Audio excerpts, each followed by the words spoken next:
Сәлем достар, сіздермен бірге мен Нұрлан. Бүгін біз сіздерге 91-ның ойнамаққа әніне разбор түсіретін боламыз. Яғни біз сіздермен бірге ойнамаққойды бүгін үйренетін боламыз. Ең бірінші сіздерге оның қалай тартылу жолын көрсетейін.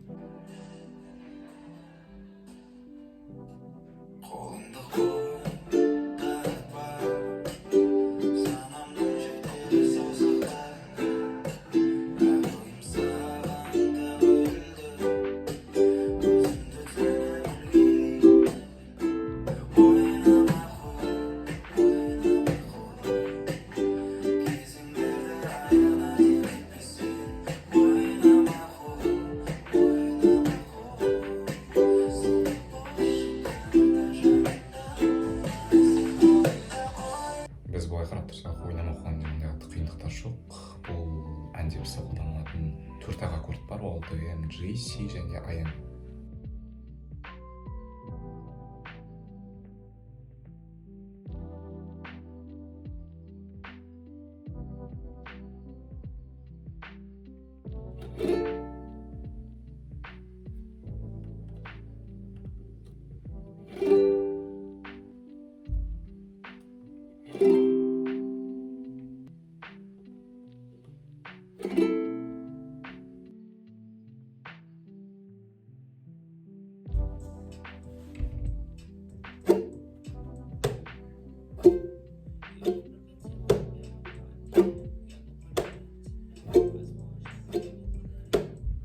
Біз енді осы үйренген аккордтарымыздың бәрін бір-біріне жалғап, қосып, қағыстармен бірге біз осы музыканы тартатын боламыз.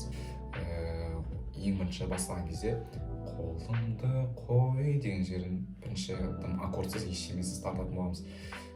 Тартпа дегеннен бастап, уже ДМ-ді бастап, ара-арада аккордтарды бітетін боламыз. Бізде аккордтардың реттілігі ДМ, G, C, AM болады. Ендеше кеттік. Қолымды қой, тартпа,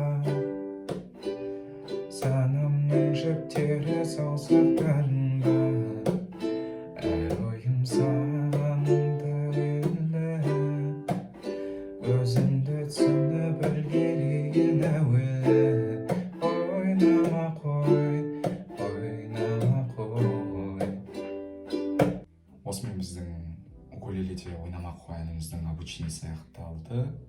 Сіздерге осы видео ұнаса лайктарыңызды басыңыздар және астына комментарияға тағы да қандай музыкаларды айтқанымызды қалайсыздар, үйренгендерімізді қалайсыздар, соны комментарияға жазып кетіңіздер. Сіздермен болған мен Нұрлан. Қош сау болыңыздар.